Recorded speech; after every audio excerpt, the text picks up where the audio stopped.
Darating ang araw na makikita ko rin siyang nakaposas, umiiyak at nagmamakaawa habang isinasakay sa sasakyan ng mga pulis sa harap ng maraming tao. At sa araw na yon, habang nakatingin siya sa akin, wala siyang makikita sa mga mata ko, kundi ang malamig na katarungan para sa 12 taong ninakaw niya. Sorry, Mrs. Wala na ang anak mo. Pakipirmahan na lang itong death certificate para maasikaso na natin ang bangkay. Ang mga salitang iyon ay tila mga yelong itinusok ng paulit-ulit sa dibdib ni Mira. 12 taon na ang nakalipas, ngunit ang sakit ay kasing sariwa pa rin ng gabing iyon sa loob ng isang madilim at malamig na ospital sa probinsya. Ramdam pa rin niya ang panginginig ng kanyang mga kamay habang hawak ang isang murang ballpen.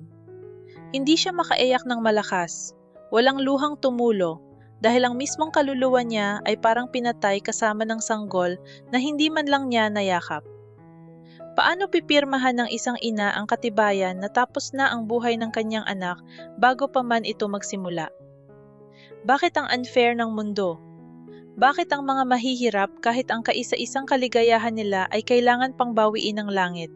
Ang malamig na boses ng doktor na iyon mula sa nakaraan ay unti-unting napalitan ng malakas na palakpakan at masiglang musika. Nabalik lamang ang diwa ni Mira sa kasalukuyan nang makaramdam siya ng matinding ngalay sa kanyang mga braso. Isang balaking silver tray na puno ng mamahaling champagne glasses ang hawak niya. Nasa loob siya ng isang napakalaki at marang yang mansion sa Manila.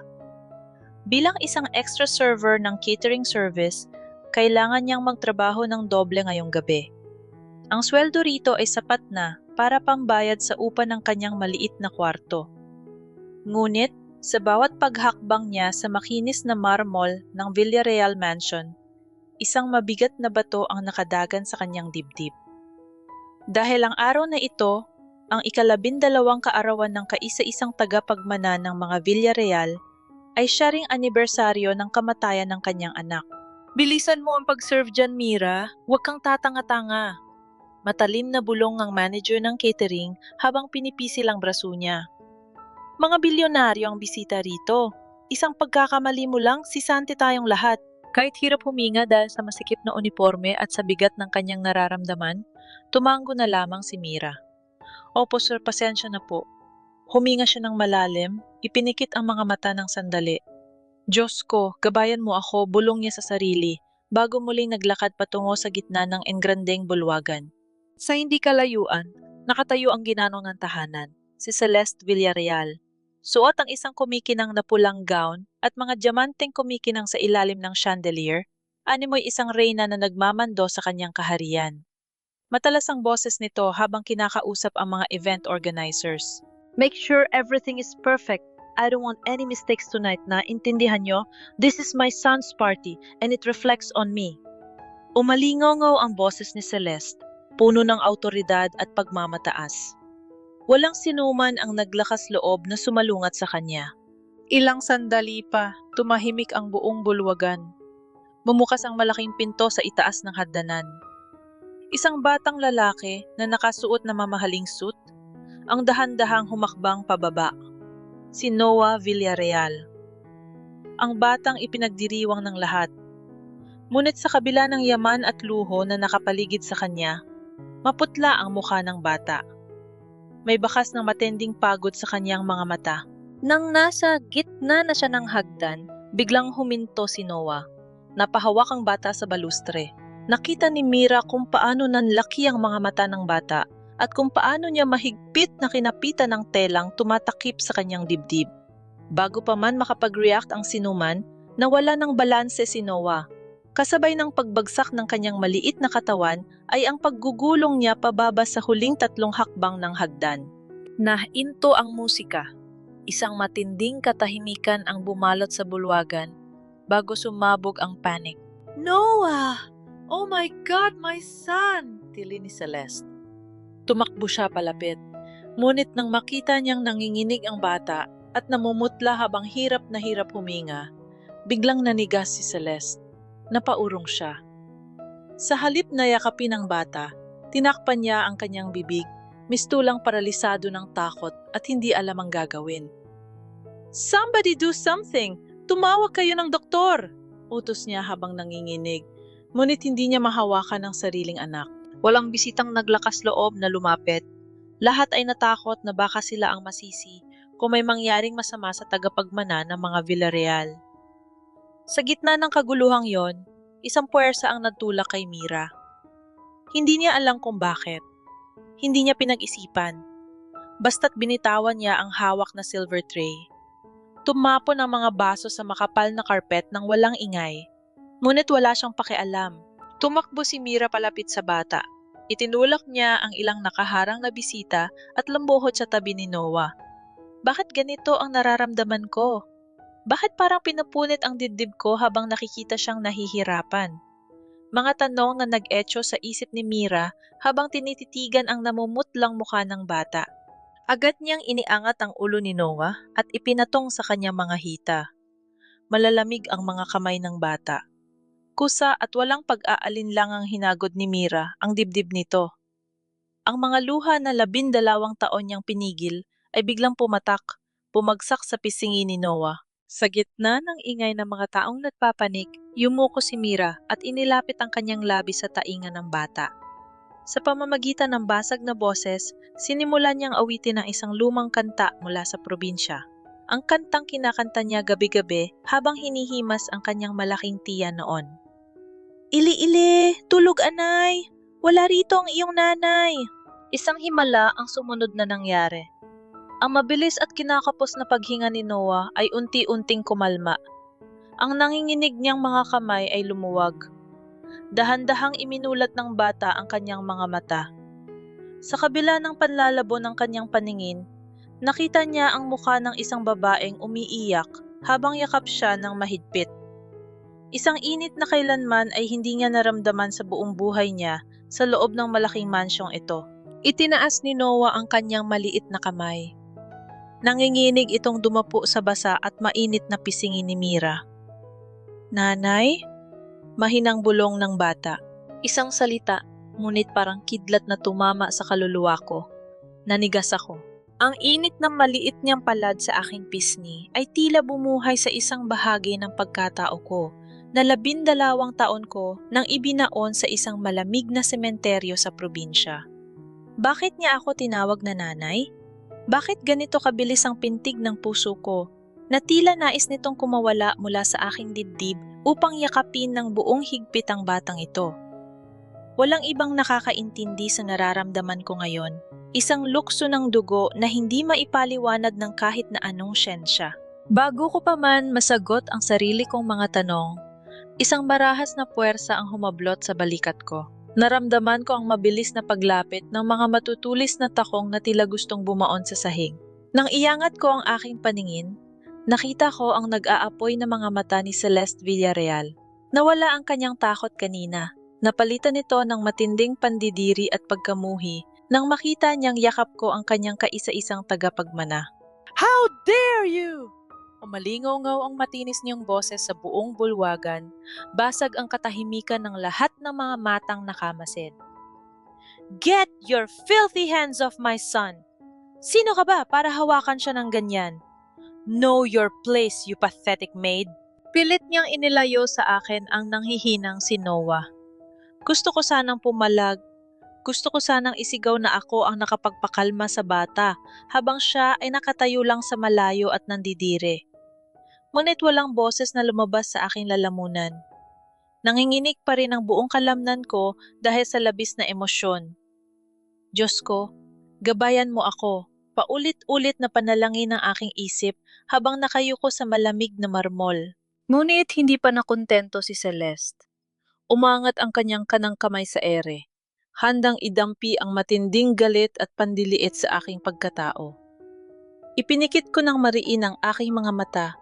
Inihahanda ang sarili sa sakit at kahihiyan na tatama sa aking mukha. Ngunit walang sakit na dumating. Sa halip, isang mabilis na paggalaw ng hangin ang naramdaman ko sa aking harapan. Nang imulat ko ang aking mga mata, isang matipunong braso ang nakaharang sa pagitan ko at ni Celeste. Mahigpit na hawak nito ang pulso ng kanyang asawa. Tama na. Isang boses na pumutol sa galit ni Celeste. Isang boses na hindi ko maaaring makalimutan kahit lumipas pa ang 100 taon. Dahan-dahan kong inangat ang aking paningin. Mula sa kamay na pumigil sa sampal hanggang sa mukha ng lalaking nagmamayari nito, si Adrian. Ang lalaking pinangarap kong makasama habang buhay. Ang lalaking ama ng anak na nawala sa akin. At ngayon, ang lalaking asawa ng babaeng nais akong saktan. Tinitigan niya ako. Sa unang pagkakataon matapos ang 12 taon, nagtagpo muli ang aming mga mata. Nakita ko kung paano nanlaki ang kanyang mga mata, kung paano umatras ang kanyang panga, at kung paano siya tila nawala ng hininga sa loob ng isang bahagyang segundo.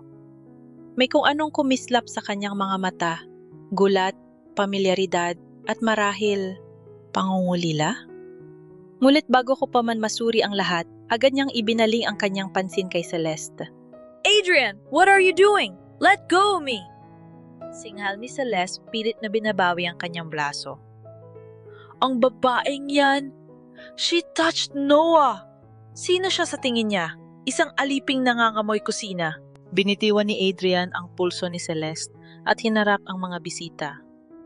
Please excuse us, tapos na ang party. Salamat sa pagdalo. Formal niyang sinabi, pilit na itinatago ang anumang emosyon sa kanyang mukha. Wala na siyang idinagdag pang paliwanag. Sapat na yon upang maintindihan ng lahat na kailangan na nilang umalis. Habang nagkukumpulan ang mga bisita palabas, hinarap ni Adrian ang mga security. Dalhin niyo si Noah sa kwarto niya. Siguraduhin niyo na walang mag-iistorbo sa kanya. Patawag na rin si Dr. Salcedo. Binalingan niya ako at sa pagkakataong ito, wala nang mababakas na anumang emosyon sa kanyang muka. Malamig, tila isang estranggero. Ikaw, turo niya sa akin. Lumabas ka na bago pa gumawa ng mas malaking gulo ang asawa ko. Ang salitang asawa ko ay tila isang punyal na itinusok sa aking dibdib. Pinilit kong tumayo kahit nangangatog ang aking mga tuhod. Hindi ko siya tinitigan. Hindi ko rin tiningnan si Celeste. Dumiretso ang aking paningin sa direksyon kung saan dinala ang bata. Noah. Ang pangalan na tila may sariling buhay na umaalingaw-ngaw sa aking isipan. Lumabas ako ng bulwagan, bitbit hindi lamang ang aking pagod, kundi pati na rin ang isang misteryo na hindi ko mabitawan.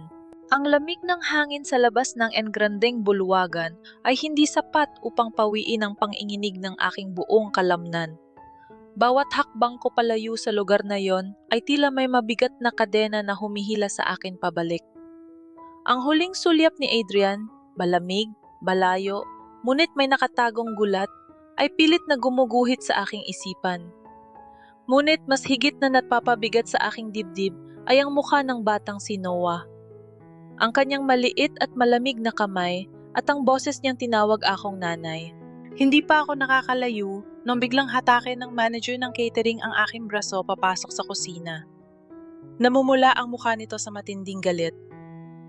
Ano bang pumasok sa kukote mo ha, Mira? Sinira mo ang pinaka-importanting event ng taon.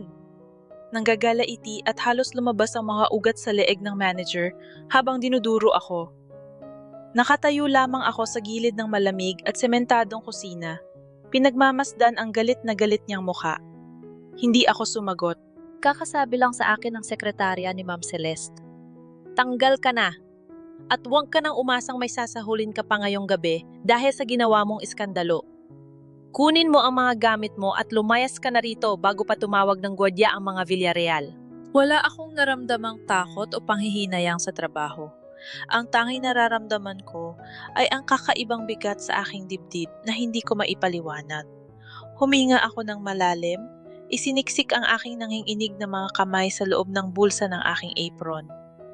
Diyos ko, gabayan mo ako. Tahimik kong dalangin upang tigilan ang luhang nagbabadyang tumulo. Tumango lamang ako ng barahan at naglakad patungo sa maliit na silid-bihisan ng mga kawani nang hindi nagmamakaawa. Wala akong utang na loob sa mga taong tinatapakan ng aking dignidad. Sa loob ng masikip na locker room, nag-iisa ko.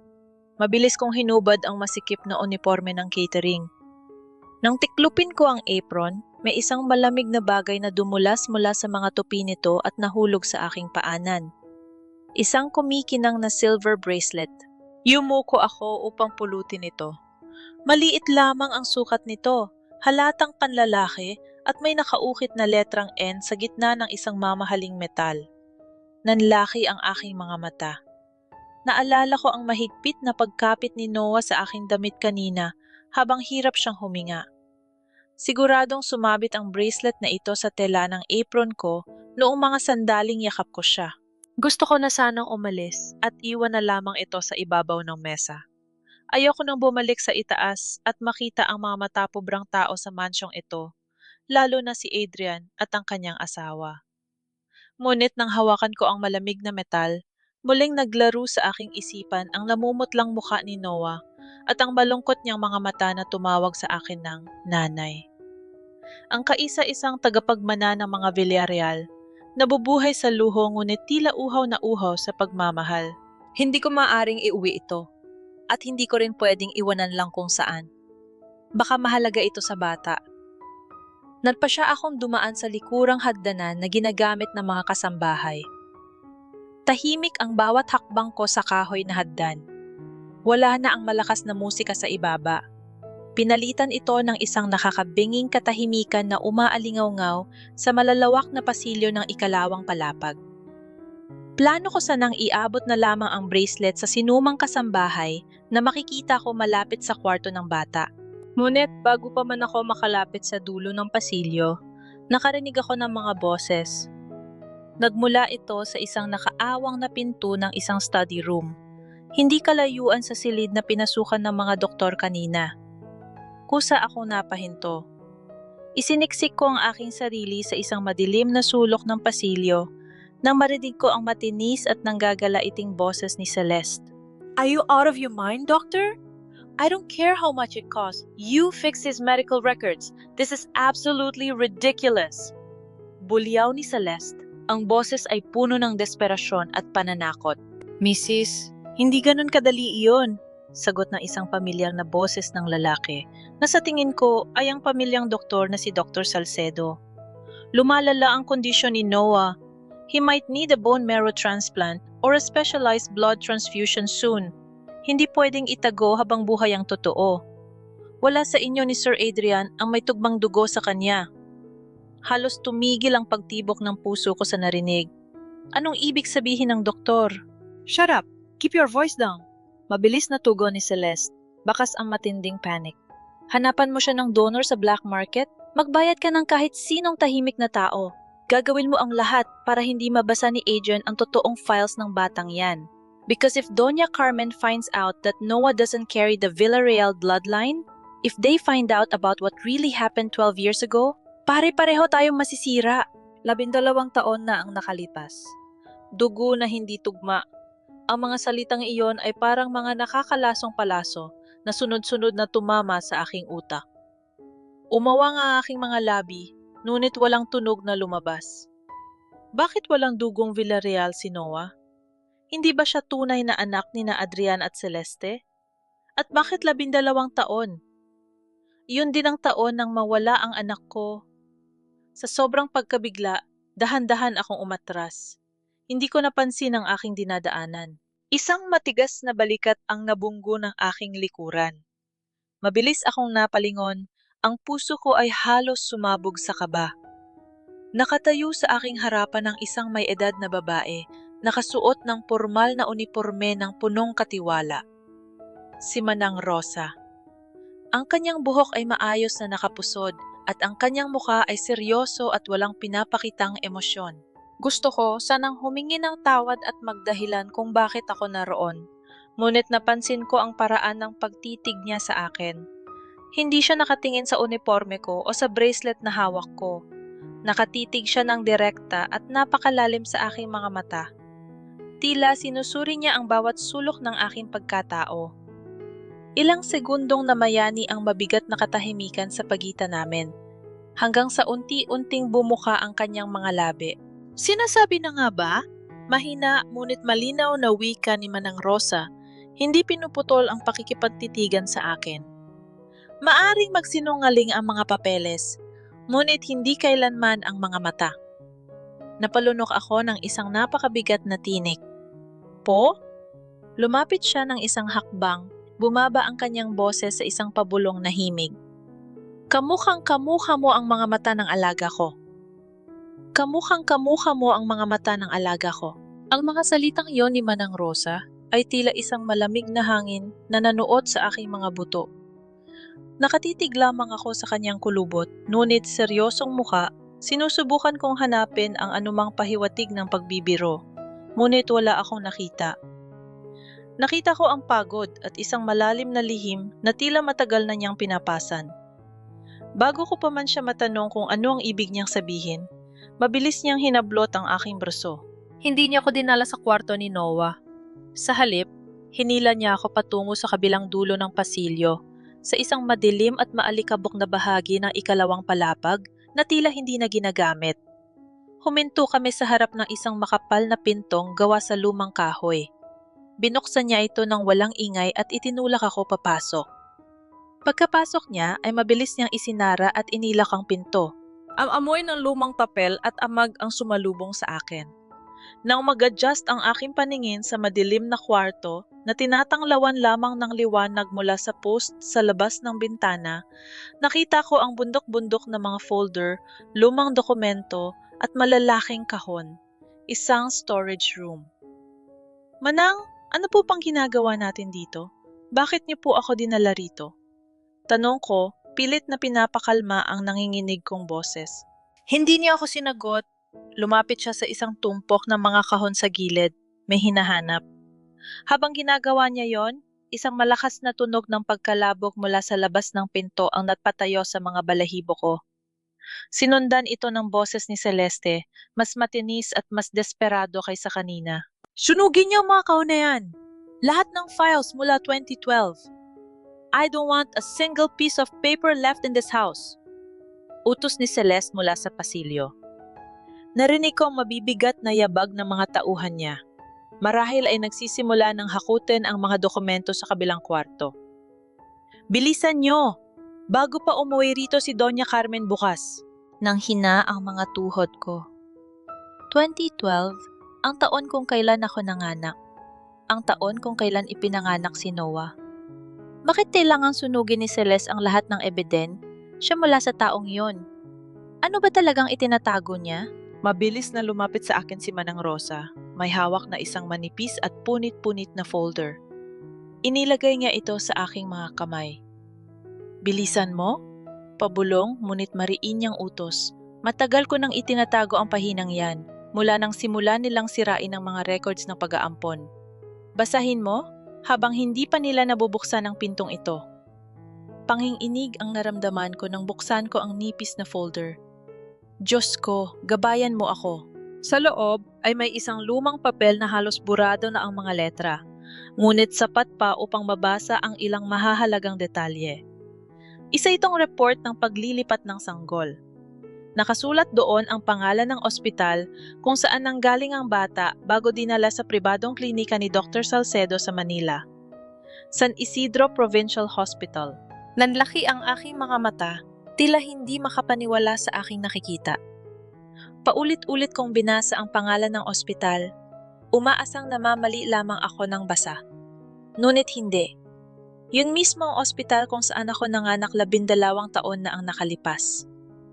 Ang ospital kung saan sinabi sa akin na ang aking anak ay ipinanganak na patay. San Isidro? Nautal ako, tila naubusan ng hangin.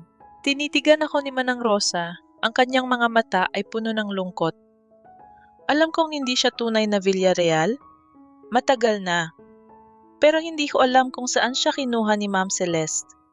Nang marinig kitang kumanta kanina, ang kantang iyon din ang kantang pilit na inuusal ni Noah kapag binabangungot siya nung bata pa siya. Natila may natatandaan siya mula sa sinapupunan. Gusto kong sumigaw. Gusto kong umiyak.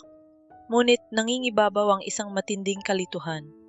Kung si Noah ay mula sa San Isidro at kung pareho sila ng taon ng kapanganakan ng aking anak, nabalik lamang ang diwa ko nang marinig namin ang pagpihit ng doorknob ng storage room. Bakit nakalock ito? Sirain niyo ang pinto? Boses ni Celeste mula sa labas. Hinablot ni Manang Rosa ang folder mula sa akin at itinago sa ilalim ng kanyang apron. Dumaan ka sa bintana. May hagdan pababa sa likod ng hardin. Bilis! Itinulak niya ako patungo sa bintana. Wala na akong oras upang magtanong pa. Mabilis kong inakyat ang bintana at maingat na bumaba sa fire escape ladder na bakal.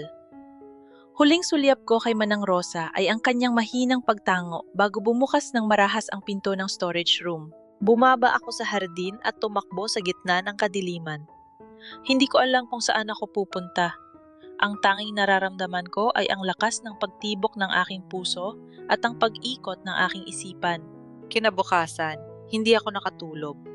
Ang mga pangyayari kagabi ay tila isang masamang panaginip na patuloy na sumasariwa sa aking isipan. Ang San Isidro Hospital, ang pag-aampon, ang kawalan ng dugong Villarreal. Kailangan kong malaman kung ano ang totoo.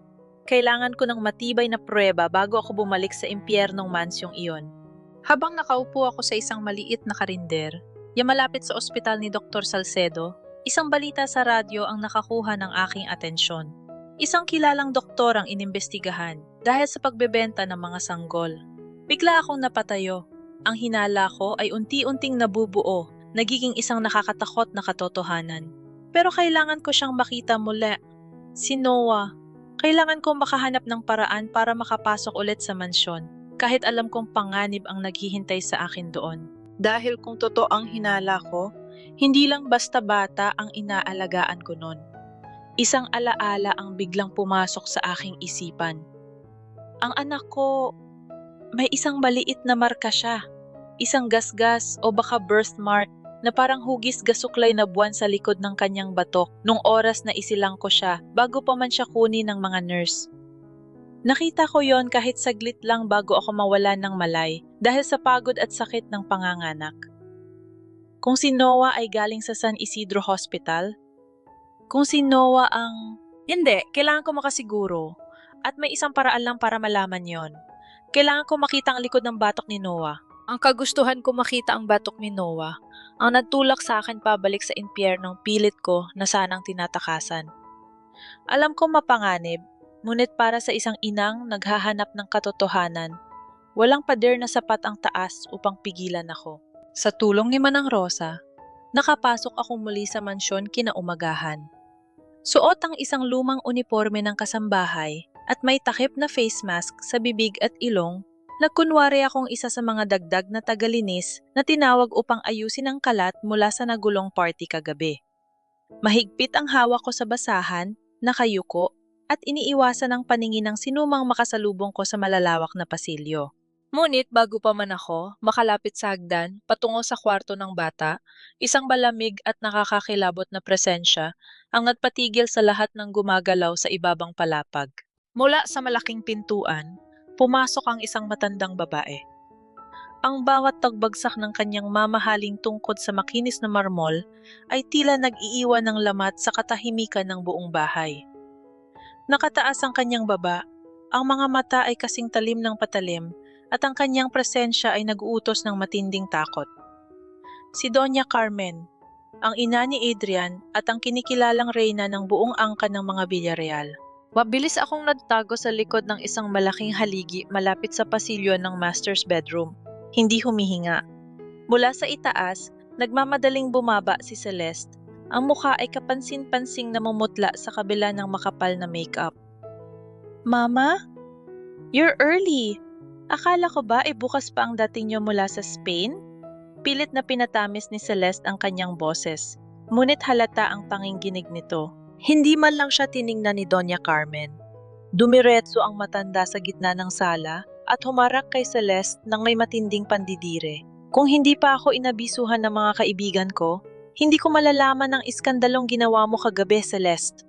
Umalingaw-ngaw ang boses ni Doña Carmen, puno ng autoridad at galit. A pathetic maid touched my grandson at hinayaan mo mangyari yang sa harap ng buong high society? You are as useless as the day Adrian brought you into this family.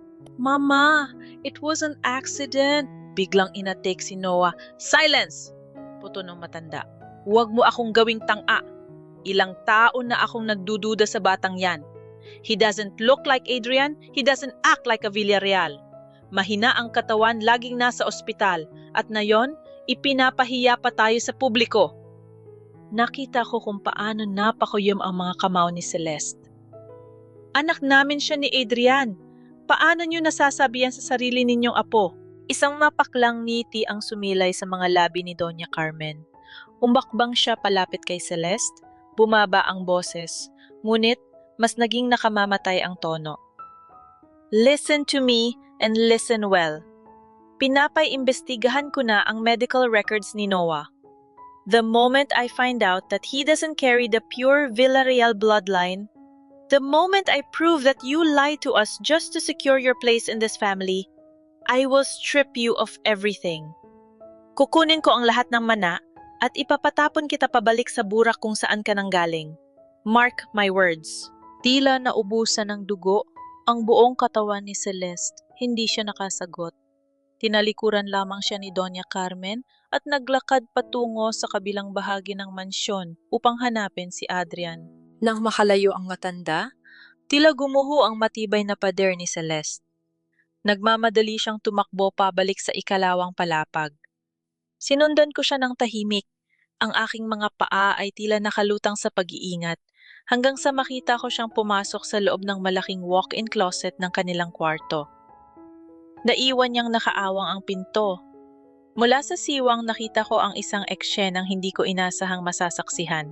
Wala na ang matapobre at matagmataas na ginang. Nakasalampak si Celeste sa malamig na sahig ng kanyang banyo. Yakap-yakap ang sarili habang walang tigil ang pag-agos ng kanyang mga luha. Nangiinig ang buong katawan niya.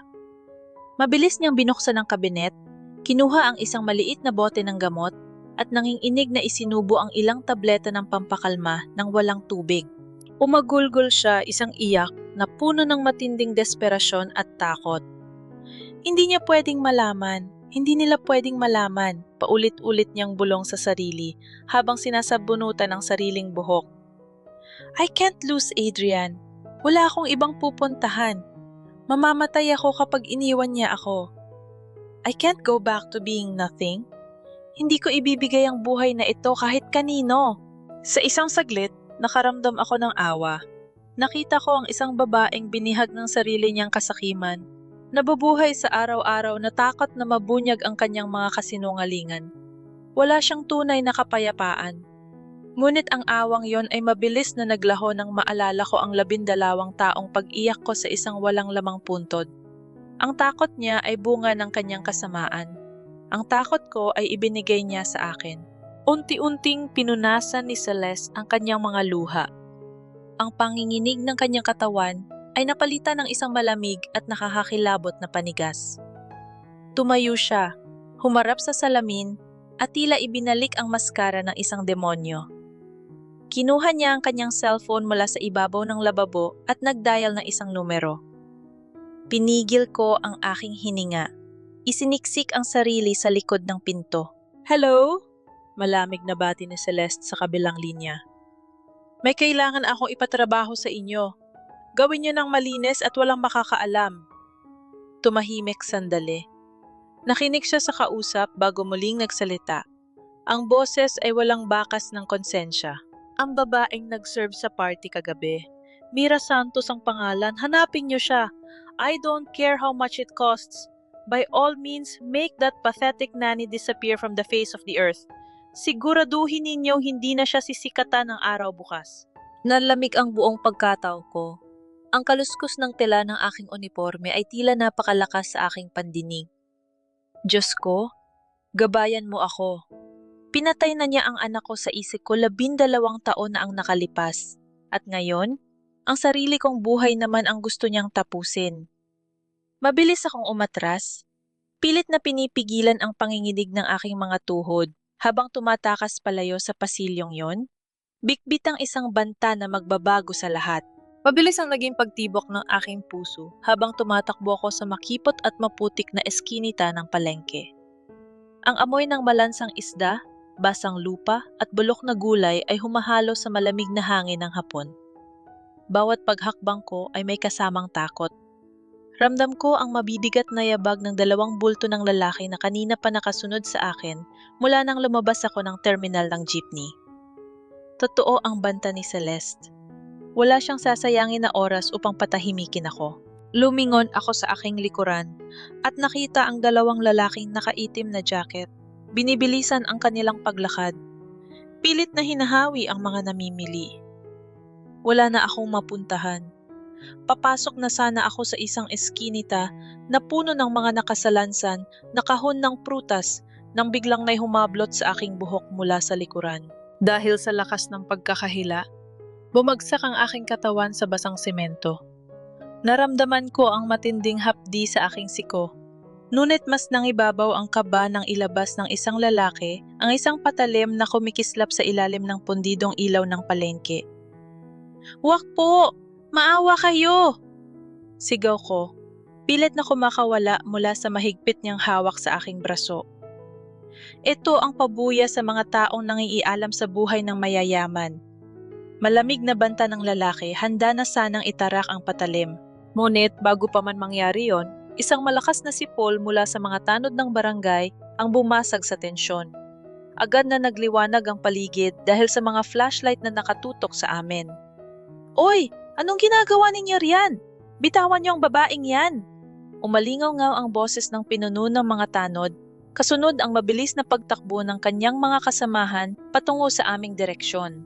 Natakot ang dalawang lalaki. Binitawan nila ako ng marahas, kaya't napasubsob akong muli sa mga kahon ng kamates bago sila mabilis na tumakbo palayo at naglaho sa dilim ng kabilang kalye. Nanginginig akong inalalayan ng mga tao sa palengke upang makatayo.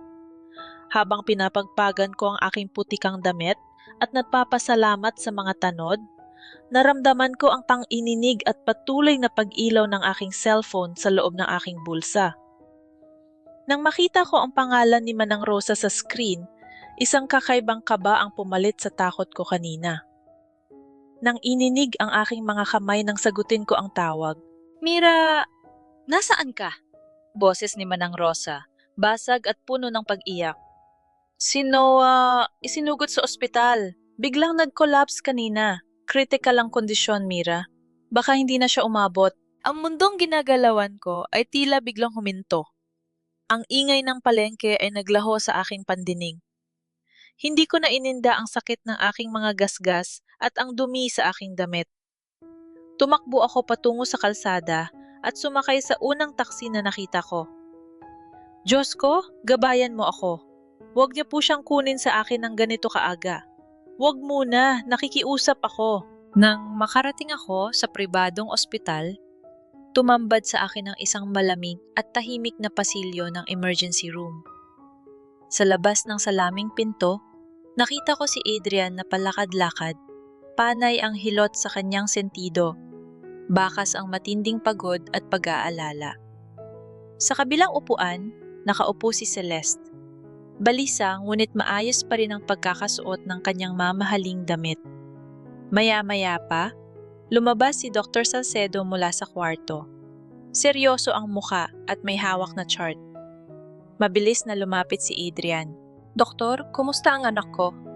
"Sir Adrian, hindi maganda ang sitwasyon. Nagkaroon ng severe complication ng kanyang puso at bumagsak ang kanyang blood count. Kailangan niya ng agarang blood transfusion ngayong gabi upang patatagin ang sistema niya bago tayo makapag-opera. Ang problema, ubos ang supply natin ng AB negative blood. Isa itong napakabihirang blood type at kukuha pa tayo sa ibang ospital na abuti ng ilang oras. Baka hindi kaya ni Noah ang paghihintay." Humarap si Adrian kay Celeste, bakas ang matinding desperasyon. "Celeste, AB negative ka. Matagal mo nang sinabi sa akin yan nung pinagbutuntis mo pa lang siya. Magbigay ka ng dugo. Iligtas mo ang anak natin." Nanlaki ang mga mata ni Celeste. Umatras siya ng isang hakbang. Ang kanyang mga kamay ay mahigpit na nakahawak sa kanyang mamahaling bag. I can't do that, Adrian." Matinis niyang sagot, puno ng pag-iwas. "You know I'm anemic? Mahina ang katawan ko. If I donate blood now, I might pass out. I might die. Tsaka, baka may infection ako ngayon na maipasa ko sa kanya? Find someone else." Hindi makapaniwala si Adrian sa narinig. Napahawak siya ng mahigpit sa kanyang ulo bago suminghal. "Tama na, Celeste. Anak mo ang nasa loob. Buhay niya ang pinag-uusapan.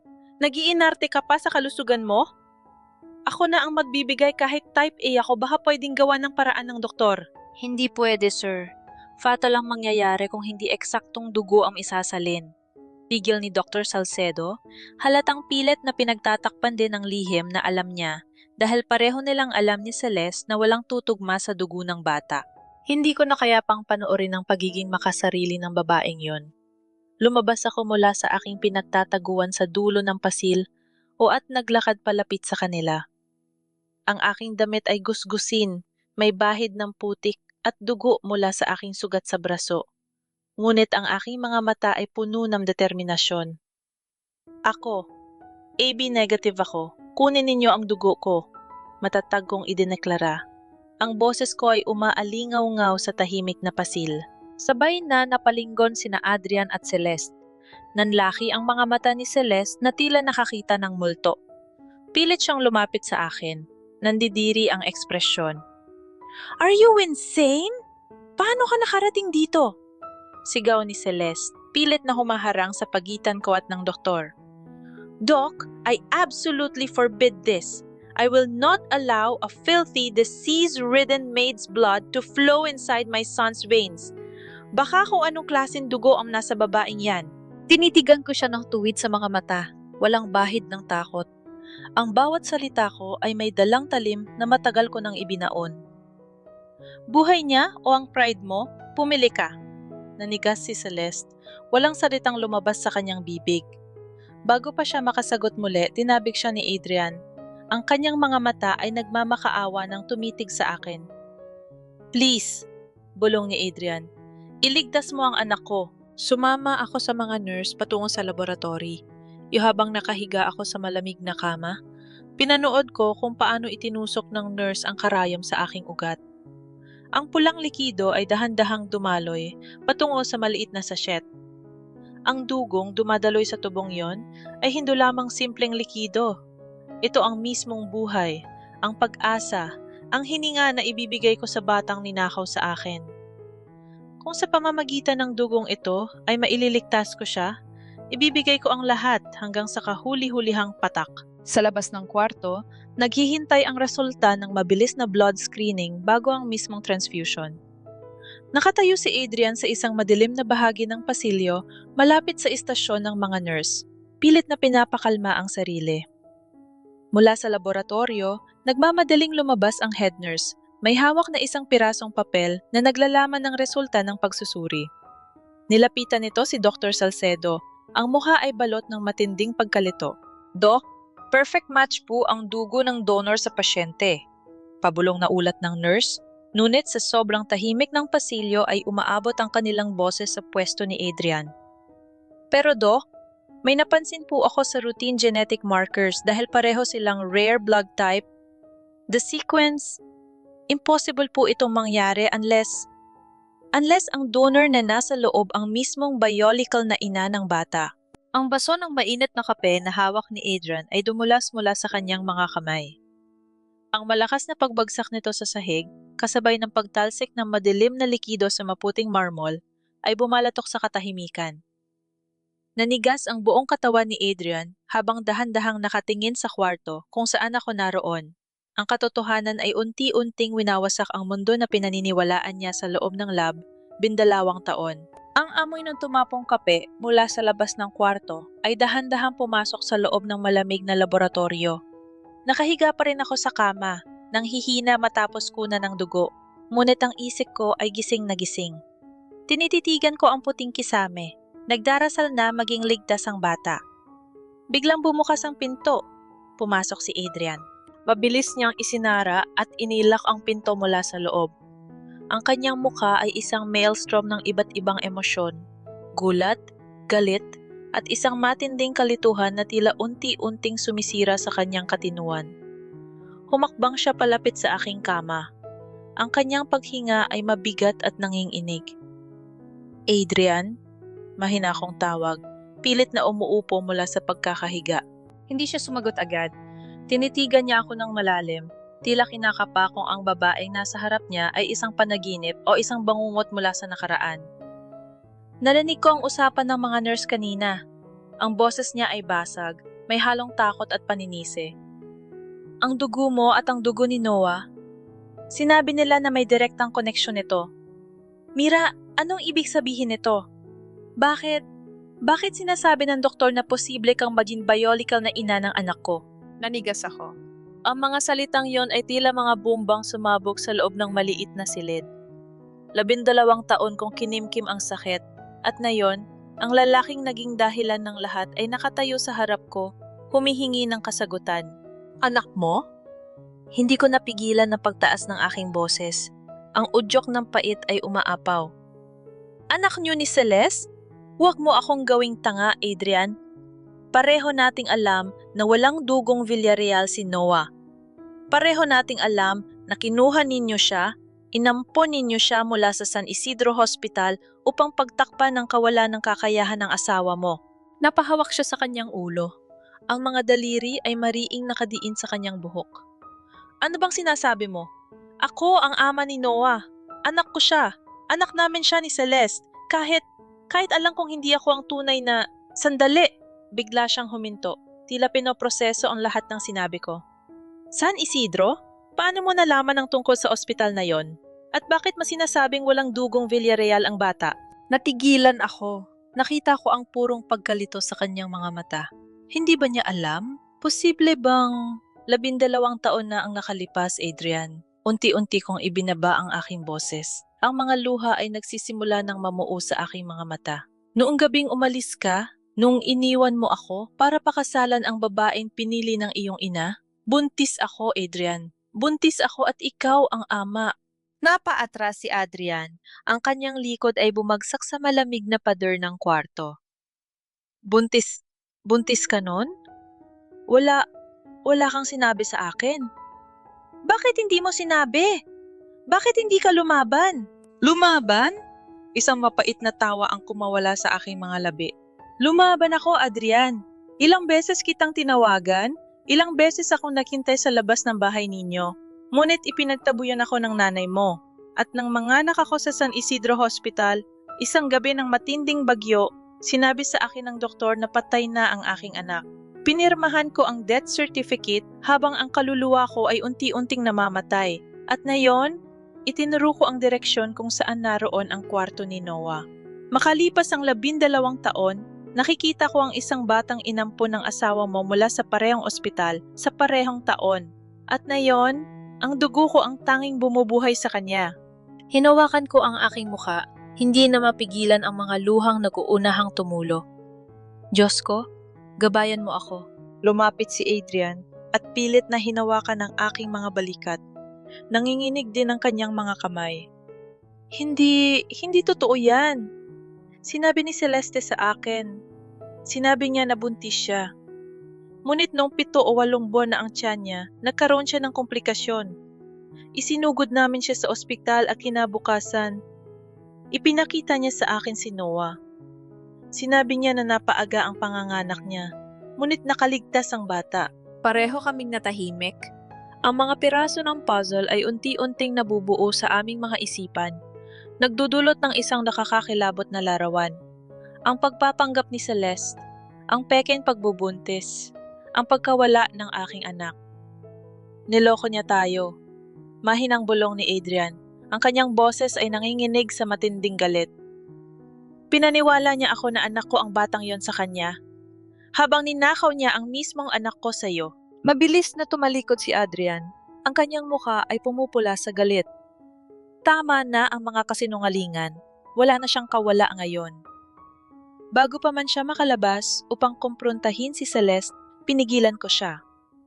Teka, Adrian. Wala tayong ebidensya. Ang record na hawak ko ay nasunog na kagabi ayon sa utos niya. Kung susugod ka ng walang pruweba, babaligtarin ka ni Celeste at siguradong gagamitin niya ang pera niyo para palayasin ako at itago si Noah ng tuluyan. Humiinga siya ng malalim, pilit na pinapakalma ang nanggagalaiting sistema. Tumango siya. Mabilis siyang kumuha ng isang gunting mula sa medical tray malapit sa pinto. Maingat siyang lumapit sa akin at dinupit ang ilang hibla ng aking buhok bago kumuha rin ng ilang hibla mula sa kanyang sarili. Inilagay niya ito sa loob ng isang maliit na plastic sachet mula sa kanyang bulsa. Noong nakaraang araw, pabulong niya, Ang mga mata ay nanlilisi. Kumuha ako ng buhok ni Noah para ipasuri dahil sa mga banta ni Mama. Akala ko patutunayan ko lang na anak ko nga siya kay Celeste. Ngayon iba na ang aalamin natin. Dadalhin ko ito sa pinagkakatiwalaan kong kaibigang doktor sa kabilang ospital. Kapag lumabas ang resulta na tayo ang tunay na mga magulang ni Noah, ako mismo ang magpapakulong sa asawa ko. 2 araw ang lumipas matapos ang pag-uusap namin ni Adrian sa loob ng laboratorio. 2 araw na puno ng matinding kaba at paghihintay. Nanatili ako sa isang maliit na kwarto sa ospital na ipinahanda ni Adrian para sa akin habang nagpapagaling mula sa blood transfusion at habang hinihintay namin ang resulta ng DNA test. Si Noah naman ay unti-unti nang nagkakamalay sa ICU, ngunit mahigpit pa rin ang pagbabantay ng mga tauhan ng mga Villarreal sa kanyang silid. Ngunit ang katahimikang inaasahan ko ay mabilis na nabasag. Maagang-maaga pa lamang, bumukas ng malakas ang pinto ng aking kwarto. Wala si Adrian. Ang bumumad sa akin ay ang nag-aapoy na mga mata ni Celeste, suot ang kanyang paboritong pulang blazer na tila nagpapahiwatig ng digmaan.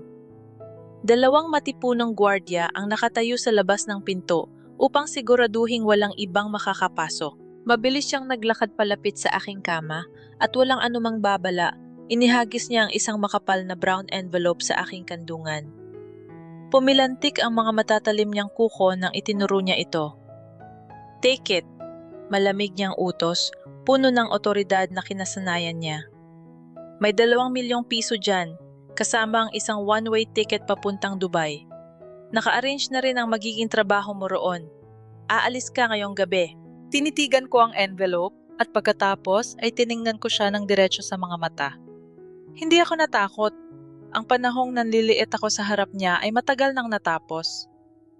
Para saan ito? Bayad ba ito para sa dugo ko o suhol para manahimik ako sa mga kasinungalingan mo? Isang mapanuyang ngiti ang sumilay sa kanyang labi. "Matalino ka rin pala, Mira. Akala ko hanggang paghuhugas ka lang ng pinggan." Humalukip-kip siya. "Alam ko kung ano ang ginagawa ninyo ni Adrian. I saw him talking to a private investigator yesterday. You think you can outsmart me? You think you can just walk in here and ruin the life I built for 12 years? Tumayo ako mula sa kama, hindi ininda ang kirot sa aking braso. Buhay na itinayo sa pagnanakaw? Ninakaw mo ang anak ko, Celeste? Binili mo ang katahimikan ng mga doktor sa San Isidro Hospital. Pinalabas mong patay ang anak ko upang pagtakpan ng pagkabaog mo at para itali si Adrian sa iyo." Nanlaki ang mga mata ni Celeste. Isang kamay ang mabilis na umangat upang sampalin ako. Ngunit bago pa man ito dumapo sa aking pisingi, mahigpit kong nahawakan ang kanyang pulso. "Diyos ko, gabayan mo ako. Huwag mong subukang idampi ang mga marurumi mong kamay sa akin."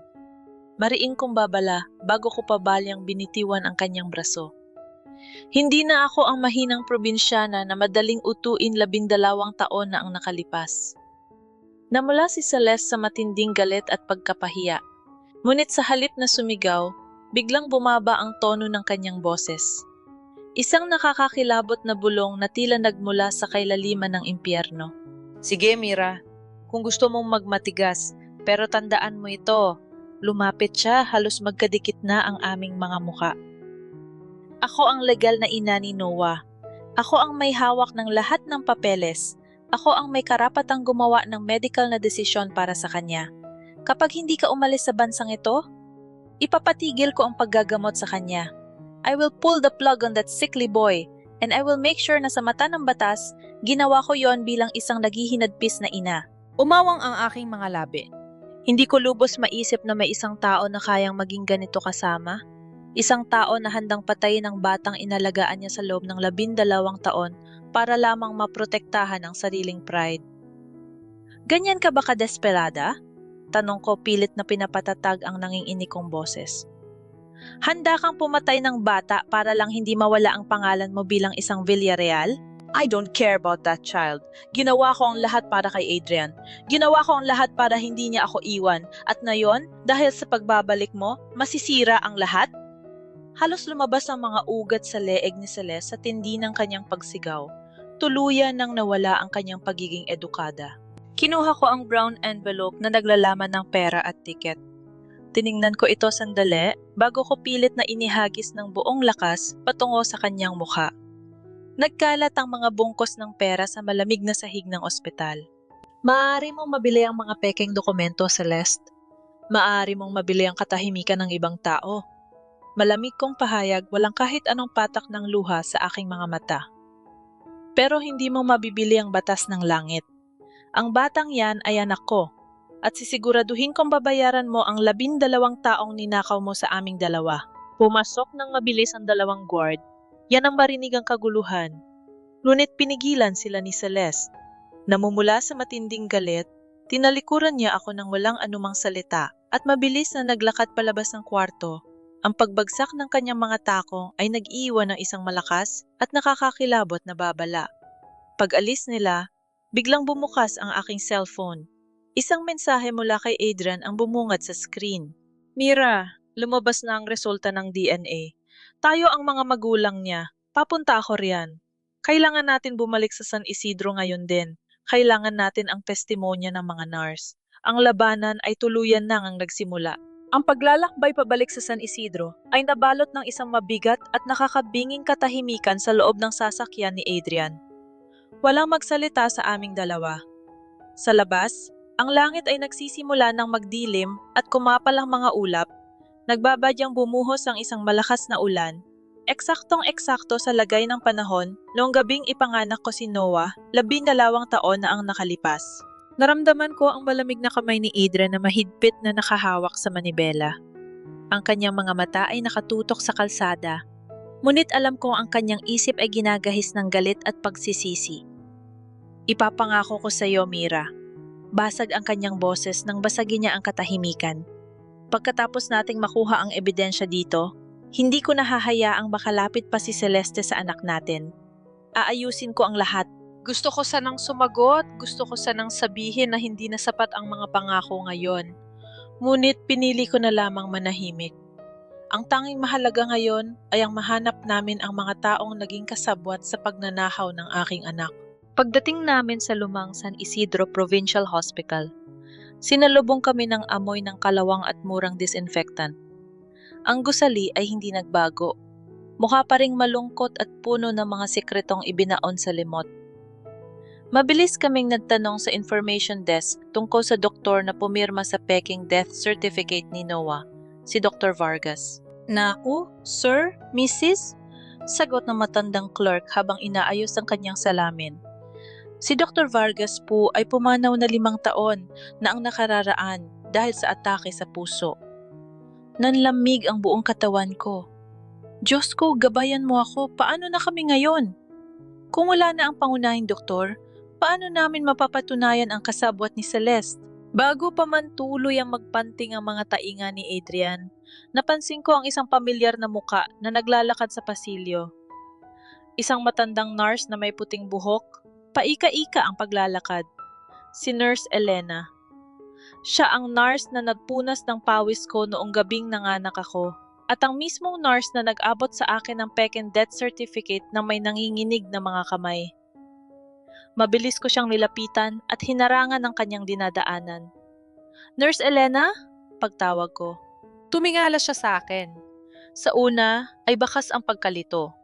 Ngunit nang suriin niyang mabuti ang aking mga mata, unti-unting nanlaki ang kanyang paningin at namutla ang kanyang mukha. Ikaw yung nanay. Nautal siya, tila nakakita ng kaluluwang nagmula sa hukay. Ako nga po, seryoso kong sagot. Hindi inaalis ang aking tingin sa kanya. At nandito ako para bawiin ang anak na ipinagbili ninyo. Dinala namin si Nurse Elena sa isang bakanting opisina sa likod ng ospital. Sa una ay pilit niyang itinatangi ang lahat, umiiyak at nagmakaawa na huwag siyang idamay dahil malapit na siyang magretiro. Ngunit nang ibagsak ni Adrian sa ibabaw ng mesa ang resulta ng DNA test, kasama ang banta na ipapakulton siya dahil sa kidnapping, tuluyang bumigay ang matanda. Humagulgol si Nurse Elena. Nanginginig na tinakpan ng kanyang muka. Patawarin ninyo ako. Inipit lang ako ni Dr. Vargas noon. Malaki ang perang ibinayad ng asawa mo, Sir Adrian. Sinabi sa amin ni Dr. Vargas na para ito sa ikabubuti ng bata. Dahil mahirap lang ang ina at hindi kayang buhayin. Pero binabagabag ako ng konsensya ko gabi-gabi. Nasaan ang patunay? Madiin na tanong ni Adrian. Ang kanyang boses ay nanginginig sa galit. Hindi sapat ang salita mo sa korte. Tumayo ng dahan-dahan ang matandang nurse, nanginginig ang buong katawan at binuksan ang isang lumang filing cabinet sa sulok ng kwarto. Kumuha siya ng isang maliit at maalikabok na kahon. Mula rito, inilabas niya ang isang lumang ledger at isang maliit na flash drive. Noong mga panahong iyon, pabulong na paliwanag ni Nurse Elena habang iniabot ang mga gamit kay Adrian. Bago pa man sirain ni Dr. Vargas ang mga orihinal na dokumento, nakuha ko ang kopya ng security camera sa delivery room hallway. Naroon ang usapan nila ng asawa mo kung paano nila inilipat ang malusog na sanggol mula sa kwarto mo patungo sa sasakyan ng mga Villarreal. At ang ledger na yan, nandyan ang record ng totoong blood type at birthmark ng bata. Nanginig ang mga kamay ko habang hinahawakan ng ledger, ang pruweba. Sa wakas, pagkatapos ng 12 taong pamumuhay sa kasinungalingan, nasa mga kamay ko na ang katotohanan. Ngunit habang umiiyak ako sa ginhawa, biglang tumunog ang cellphone ni Adrian. Nang sagutin niya ito, unti-unting nawala ang kulay sa kanyang mukha. Ano? Paano nangyari yon? Sigaw ni Adrian. Ang kanyang mga mata ay nanlalaki sa matinding panik. Tigilan na niya sila! Papunta na kami riyan. Binaba niya ang telepono at lumingon sa akin. Ang kanyang ekspresyon ay puno ng takot. Si Celeste, humihingal na, sabi ni Adrian. Nilusob niya ang ospital kasama ang mga private security ni Mama. Kinuha nila si Noah. Ililipad daw nila patungong Amerika ngayong gabi para sa paggagamot. Pero alam natin pareho na hindi na nila ibabalik ang bata. Para akong binuhusan ng malamig na tubig. Ang flash drive at ledger ay muntik na mahulog mula sa aking mga kamay. Gagamitin ni Celeste ang matinding impluwensya ni Doña Carmen upang itakas ang kaisa-isa kong anak bago pa man namin mailabas ang katotohanan. Mabilis na tumakbo ang oras, ngunit tila bumagal ang ikot ng mundo sa paligid ko. Ang malakas na buhos ng ulan ay nagsimula ng humampas sa salamin ng sasakyan habang pilit naming binabagtas ang madilim na highway pabalik ng Maynila. Bawat pag-ilaw ng kidlat sa kalangitan ay parang matalim na kutsil o na humihiwa sa aking kaba. Mahigpit ang pagkakakapit ko sa lumang ledger at flash drive na nakuha namin kay Nurse Elena. Ito ang susi ng aming kalayaan, ngunit mawawalan ito ng kwenta kung maitatakas ni Celeste si Noah palabas ng bansa. Bilisan mo, Adrian, parang awa mo na. Umiiyak kong pakiusap. Ang aking mga mata ay nakatutok sa basang kalsada. Kinagat ni Adrian ang kanyang ibabang labi. Nanggagalaiti habang tinatapakan ng madiin ang silinyador. Tinatawagan ko na ang mga pulis sa airport para harangin sila. Pero sinabi ni Manang Rosa na hindi sila dumiretso doon. Dinala ni Celeste si Noah sa mansyon para kunin ang mga papeles at gamit. Mansyon ng mga Villarreal. Ang impyernong pilit kong tinatakasan ay siya ring lugar na kailangan kong balikan para iligtas ang anak ko. Diyos ko, gabayan mo ako. Ibigay niyo na sa akin ang pagkakataong ito. Samantala, sa loob ng nagkakagulong mansyon ng mga Villarreal, pilit na hinihila ni Celeste ang nanghihinang si Noah patungo sa malaking pinto. Nakasuot ng makapal na jacket ang bata, ngunit baka sa kanyang namumutlang buka at panlalabo ng mga mata ang pagtutol sa ginagawa ng ginam. Ayoko! Gusto ko kay Nanay Nira! Bitawan mo ako! Umiiyak na sigaw ni Noah, sinusubukang kumawala sa mahigpit na pagkakahawak ni Celeste sa kanyang braso. Shut up, you ungrateful brat! Matinis na sigaw ni Celeste. Tuluyan nang nawala ang kanyang pagpapanggap. Isang malakas na sampalang idinampi niya sa pisngi ni Noah, dahilan upang mapatumba ang bata sa malamig na marmol na sahig. Binigyan kita ng magandang buhay. Binigyan kita ng pangalan.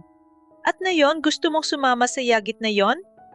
You are coming with me to America. At hindi mo na siya makikita kahit kailan. Napatakip si Noah sa kanyang pisngi, humihikbi ng malakas, nang inig ang kanyang maliit na katawan. Hindi ikaw ang nanay ko, masama ka. Nanlaki ang mga mata ni Celeste sa narinig. Ang kanyang pagmamalaki ay tuluyang gumuho. Bago pa man siya makapanakit muli, isang malakas na tunog ng pagbagsak ng mamahaling tungkod ang umalingaw-ngaw sa itaas ng hagdanan. Nakatingin ng masama si Doña Carmen sa nangyayari. Ang mukha ay walang emosyon. Celeste, ano ang ginagawa mo sa bata? Inilabas natin siya ng ospital para ipagamot sa Amerika. Hindi para patayin dito sa loob ng pamamahay ko. Mama, nagmamatigas ang batang ito. Kailangan na nating umalis bago pa makarating sina Adrian. Desperadong katwiran ni Celeste, pilit na pinapatayo si Noah. Tandaan mo, Celeste. Malamig na banta ni Doña Carmen habang naglalakad pababa ng hagdan. Tinutulungan kita ngayon hindi dahil sa iyo, kundi para hindi masira ang pangalan ng mga Villarreal. The moment we land in the States, I will conduct my own DNA test. At kung mapatunayan kong nagsinungaling ka tungkol sa pagbubuntis mula 12 taon na ang nakalipas, ikaw mismo ang iiwan ko sa kalsada. Nanlamig si Celeste sa banta ng kanyang biyenan, ngunit mas nangingibabaw ang takot na maabutan siya ng kanyang asawa. Kinalatkad niya si Noah palabas patungo sa naghihintay na convoy ng mga itim na sasakyan sa driveway. Saktong pagbukas ng malaking gate ng mansyon para palabasin ang kanilang sasakyan, isang mabilis at matalim na pagpreno ng gulong ang bumasag sa ingay ng ulan. Bumarikada ang aming sasakyan sa mismong pasukan ng gate, humaharang sa ruta ng convoy ni Celeste. Hindi ko na hinintay na pagbuksan ako ng pinto. Kahit bumubuhos ang malakas na ulan, mabilis akong bumaba ng sasakyan. Basang-basa, magulo ang buhok. Ngunit ang aking mga mata ay nakatitig ng matalim sa sasakyang kinalululanan ng aking anak. Mabilis na bumaba ang mga armadong security guard ni Doña Carmen mula sa kabilang sasakyan at pinalibutan kami. Nakatutok ang kanilang mga flashlight sa amin. Bumaba si Adrian at tumayo sa aking tabi. Umarap siya sa mga gwardiya. Ako ang asawa ng babaeng nagbayad sa inyo at ako rin ang anak ng nagpapasweldo sa inyo. Subukan ninyong saktan ng babaeng ito at sisiguraduhin kong sa kulungan ang bagsak ninyong lahat. Bumukas ang pinto ng gitnang sasakyan at dahan-dahang bumaba si Celeste, may hawak na payong, nakang-isi at tila hindi nababahala sa aming pagdating. Too late, Mira, mapang-utya niyang sabi. Lumalakas ang boses para labanan ng ingay ng ulan. You can't stop us. Aalis kami at iiwan ko kayong dalawa ng asawa ko na nabubulok dito. Tumayo ako ng tuwid, hindi ininda ang lamig. Inangat ko ang hawak kong flash drive at ledger sa ere, sapat para makita niya at ng kanyang mga gwardya. Hindi na, wala ka ng tatakasan, Celeste, malamig kong sagot. Ang aking boses ay puno ng katarungan. Hawak ko na ang video mula sa San Isidro Hospital. Hawak ko ang patunay ng pagnanakaw mo sa anak ko. Unti-unting nawala ang ngisi sa mukha ni Celeste. Ang ulan ay patuloy na bumubuhos ng malakas. Tila sinasabayan ang nag-uumapaw na tensyon sa labas ng malaking gate ng mga Villarreal. Basang-basa ang aking damit, ngunit hindi ko ilinda ang lamig. Mahigpit ang pagkakapit ko sa lumang ledger at flash drive na magiging susi upang mabawi ko ang aking anak. Nang makita ni Celeste ang mga hawak ko, nanlaki ang kanyang mga mata. Pilit niyang itinago ang kanyang takot sa likod ng isang mapanlight na tawa. Ano ba yan, Mira? Mga basura mula sa probinsya? Matinis niyang tugon, pilit na pinapatatag ang kanyang boses sa kabila ng panginginig ng kanyang mga tuhod. You think some dirty old files can ruin me? I am a Villarreal. Walang pulis ang maniniwala sa isang yagit na tulad mo. Hindi sila maniniwala sa akin. Sagot ko ng mahinahon, ngunit may matalim na diin. Ngunit maniniwala sila sa resulta ng DNA test na nagpapatunay na kami ni Adrian ang tunay na mga magulang ni Noah.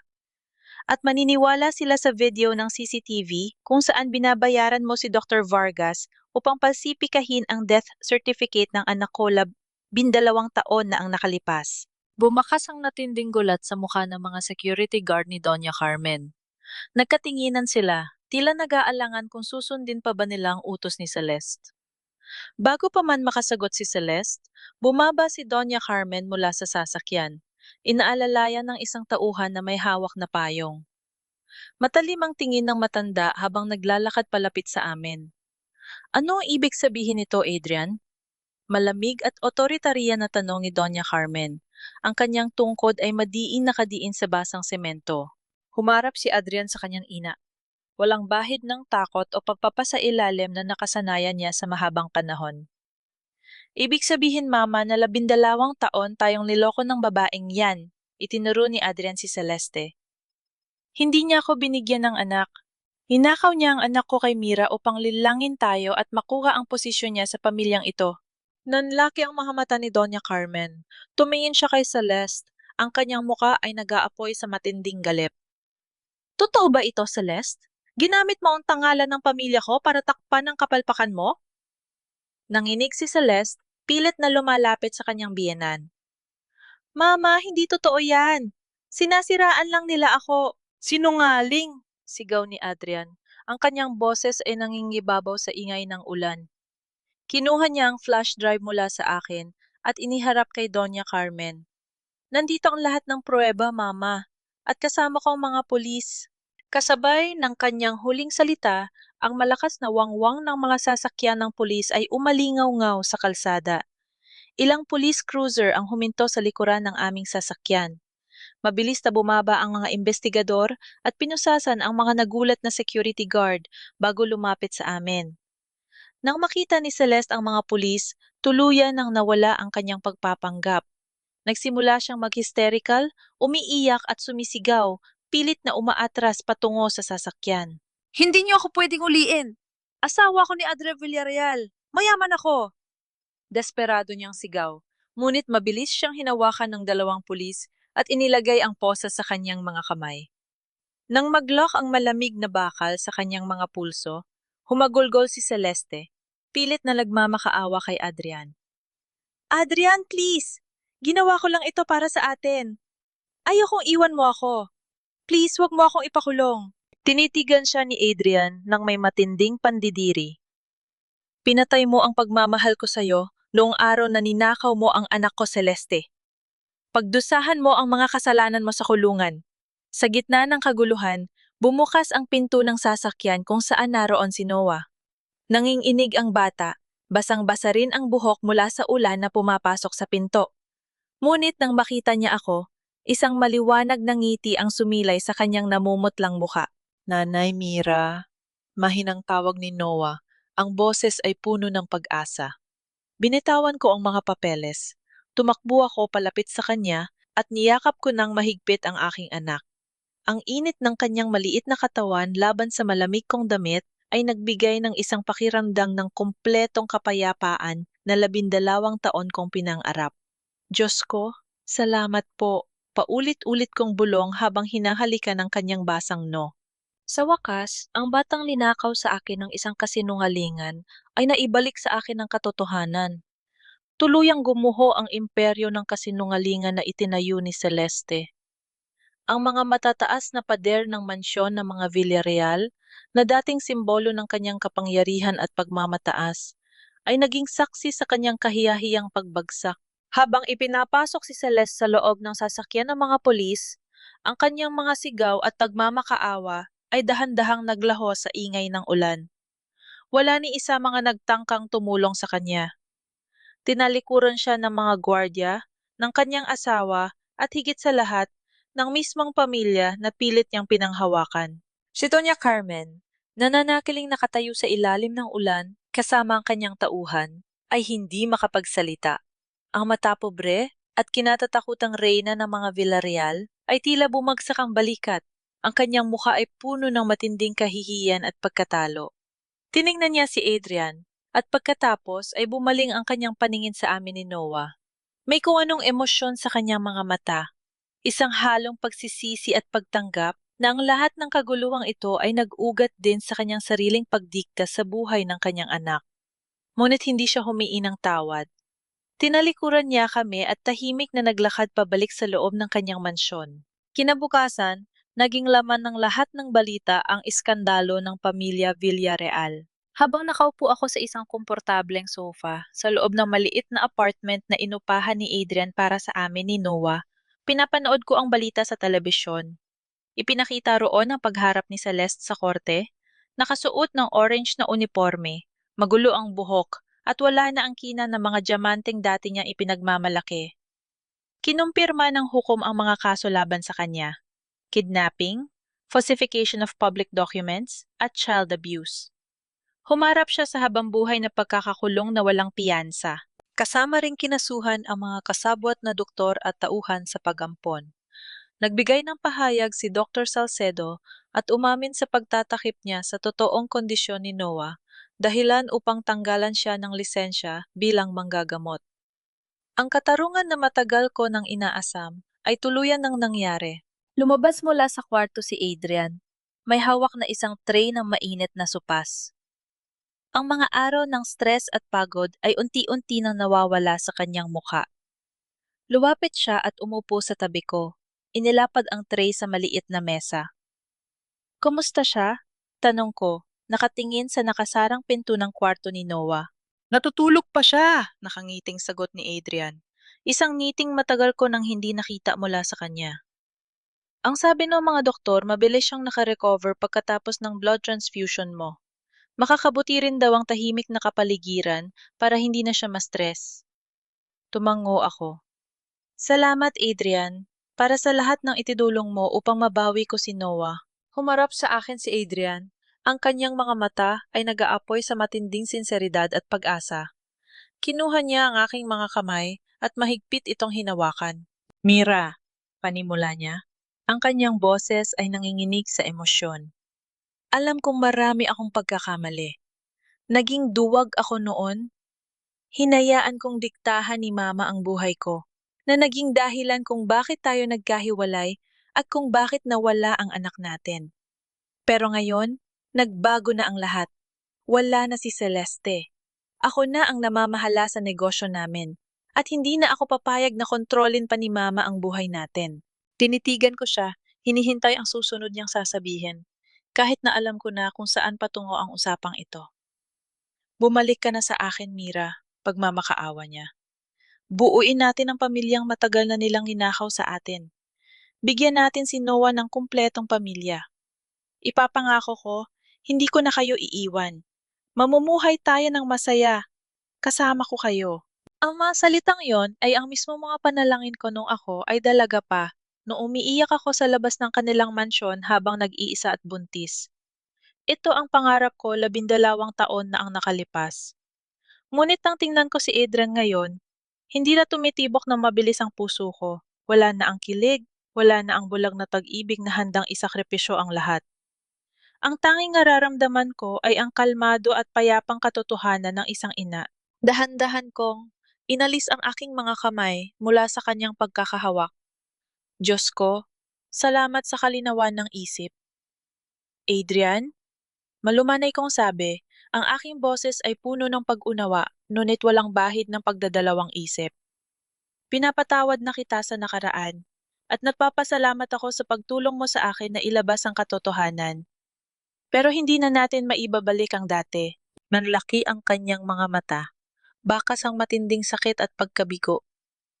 "Mira, bakit? Mahal pa rin kita, at alam kong may puwang pa rin ako sa puso mo." "Meron," tipid kong ngiti. "Bilang ama ni Noah, yun ang hindi ko ipagkakait sa'yo. Pwede mo siyang bisitahin, pwede mong suportahan ang paggagamot niya, at magtutulungan tayo para palakihin siya ng maayos. Pero bilang mag-asawa, hindi, Adrian." Tumayo ako at naglakad patungo sa bintana. Pinagmamasdan ang maaliwalas na kalangitan matapos ang ulan. "Ang Mira na naghintay sa iyo ay namatay na sa loob ng ospital sa San Isidro. Ang Mira na kaharap mo ngayon ay isang babaeng nakatay, yung mag-isa, bumangon mula sa sariling pagkasira at hindi na kailangan ng lalaki para makaramdam ng halaga." Yumuko si Adrian. Tahimik na tumutulo ang mga luha sa kanyang pisingi. Ngunit hindi siya nagkumilit. Alam niya sa kanyang puso na tama ako. May mga sugat na kaya pang hilumin, at may mga basad na baso na kahit buin muli, hindi na kailanman magiging perpekto. Pinili ko ang sarili kong dignidad. Pinili ko ang aking kalayaan. Lumipas ang 3 buwan. Ang malamig na simoy ng hangin sa Maynila ay unti-unting napalitan ng mainit na sikat ng araw, isang perpektong metapora para sa bagong kabanata ng aking buhay. Inilapad ko ang huling tray ng mainit at bagong lutong pandesal sa glass display ng aking maliit na panaderya. Amoy na amoy ang tamis ng asukal at mantikilya na pumupuno sa buong kwarto, isang amoy na nagbibigay sa akin ng kapayapaan sa bawat paggising. Ang Mira's Bake Shop ay hindi kalakihan. Matatagpuan ito sa isang tahimik na kanto ng Quezon City, malayo sa ingay ng high society, ngunit sapat na upang buhayin kaming mag-ina ng marangal.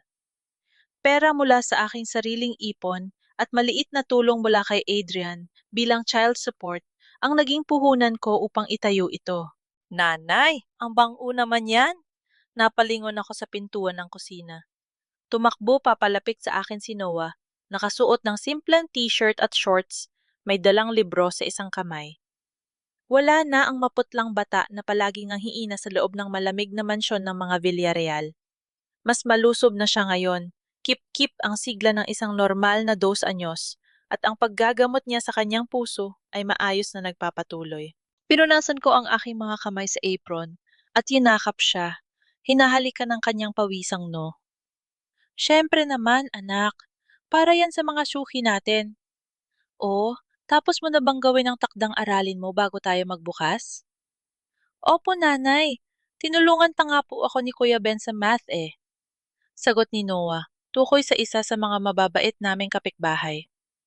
Mumiti ako at inayos ang kanyang buhok. Diyos ko, salamat sa biyayang ito, tahimik kong bulong. Maya-maya pa, tumunog ang maliit na kampanilya sa pinto ng panaderya. Pumasok si Adrian. Suot niya ang isang kaswal na polo, malayo sa mga formal na suit na dating ang ginagamit, at may bitbit na isang malaking box na mga laruang robot. Papa! Masayang sigaw ni Noah bago tumakbo upang salubungin ang kanyang ama. Niyakap ni Adrian ang bata ng mahigpit at iniabot ang regalo. Happy weekend, buddy! Kamusta ang school? Habang masayang nagkukwentuhan ng mag-ama, pinagmasdan ko sila mula sa counter. Walang bakas ng hinanakit sa aking puso. Natuto na kaming mag-adjust sa aming bagong setup. Dumadalaw si Adrian tuwing katapusan ng linggo, dinadala si Noah sa park o tinutulungan nito sa mga projects. Ngunit palaging alam ang kanyang limitasyon bilang isang bisita sa aming buhay. Natutunan niyang irespeto ang aking desisyon. Ilang sandali pa, lumapit si Adrian sa counter at inabot sa akin ang isang puting envelope. Medical records ni Celeste, mahinang sabi ni Adrian. Ang kanyang muka ay sumeryoso. Nasa psychiatric ward na siya ng bilibid. Ayon sa mga doktor, tuluyan na raw siyang nawala sa sarili. Madalas daw siyang nakikipag-usap sa isang manika na gawa sa basahan. Tinatawag niya itong Noah. At araw-araw daw niyang tinatawag ang pangalan ko. Nagmamakaawa na huwag ko siyang iwan. Nakaramdam ako ng kurot, hindi para sa kanya, kundi para sa trahedya ng isang kaluluwang kinain ng sariling kasakiman. Ang babaeng nagnakaw ng buhay ko upang mapanatili ang isang kasinungalingan ay tuluyan ng nabaliw sa kanyang sariling ilusyon. Pinili niyang mabuhay sa kasinungalingan at ngayon, yun na lamang ang tanging katotohanang natitira sa kanya. Sana ay makahanap siya ng kapayapaan. Tipid kong sagot bago ibinalik ang envelope kay Adrian. Hindi ko na kailangan makita yan. Nakalipas na ang lahat ng yon. Tumango si Adrian, naiintindihan ang ibig kong sabihin. Aalis na kami. Ibabalik ko si Noah bago mag-alasis ng gabi. Pinanood ko silang maglakad palabas ng panaderya, masayang nag-aasaran habang naglalakad patungo sa sasakyan. Huminga ako ng malalim at nilanghap ang amoy ng kape at mainit na tinapay. Wala akong mansyon, wala akong mamahaling alahas o pangalang tinitingala sa lipunan. Ngunit hawak ko ang kalayaan ko at tuwing gabi, nayayakap ko ang aking anak na alam kong sa akin talaga. Ang pagpapatawad ay hindi nangangahulugang pagkalimot. Ito ay ang pagpili na huwag hayaang kontrolin ng galit ang natitira mong buhay. Ako si Mira Santos, isang ina na minsan ang nawalan, ngunit ngayon ay patuloy na bumabangon. At ito ang aking kwento. Mga mahal kong tagapakinig, Habang pinapanood natin si Mira na nakatayo sa kanyang maliit na panaderya, dinarama ang init ng bagong lutong pandesal at ang tamis ng kalayaan, isang malalim na buntong hininga ng ginhawa ang tiyak na namutawi sa ating mga puso. Wala ng mansyon, wala ng mga diamante, ngunit meron siyang kapayapaan na kailanman ay hindi kayang bilhin ng pera. Sa totoo lang, mga kaibigan, habang isinusulat ko ang bahagi kung saan ninakap ng mahigpit ni Mira si Noah sa ilalim ng buhos ng ulan, hindi ko mapigilang mapaluha. Ang marinig ang isang anak na tinatawag kang nanay matapos ang 12 taong pangungulila ay isang damdamin na hinding-hindi matutumbasan ng kahit anong salita. Ang kwentong ito ay sumasalamin sa maraming lihim na pag-iyak ng mga inang nagdurusa sa dilim. Pinatutunayan na ang katotohanan, gaano man ito katagal ibaon sa limot, ay palaging aahon at hahanap ng daan patungo sa liwanag. Ngayon, gusto kong itanong sa inyo, kung kayo ang nasa posisyon ni Mira, matapos ang lahat ng kasinungalingan at sakit, tatanggapin niyo ba uli si Adrian upang mabuo ang pamilya? O pipiliin niyo rin ang kalayaan at sarirang danggal tulad ng ginawa niya? Kayo na nakikinig sa akin ngayon habang nagluluto sa kusina, nagko-commute pa uwi galing sa trabaho, o nagpapahinga sa inyong kwarto. Ano ang inyong saloobin? Mag-iwan ng komento at ibahagi ang inyong nararamdaman dahil nandito lang kami handang makinig at makiramay sa inyong mga kwento. At kung naantig kayo sa ating kwento ngayong araw, huwag kalimutang i-like at i-share ang video na ito. Nawai, palaging manaig ang pagmamahal at katatagan sa inyong mga puso. Maging matapang kayong piliin ang inyong sariling kaligayahan. Pamagat ng kwento, ang huling halik ng ulan. Ang kwentong ito ay isinulat basa kwento ng isang tagapakinig, si Aling Rosa, 45 taong gulang, na kasalukuyang nasa probinsya ng Laguna at nagpadala sa ating programa kalakip ang mensaheng, ang tunay na ina ay hindi nasusukat sa papel, kundi sa tibok ng pusong hindi sumusuko. Paunawa. Ang lahat ng mga tauhan at sitwasyon sa kwentong ito ay muling isinulat bilang piksyon at hindi layuning manira o umatake ng sinuman. Ang kwentong ito ay nilikha para sa layuning magbigay aliw at magpalaganap ng positibong mensahe.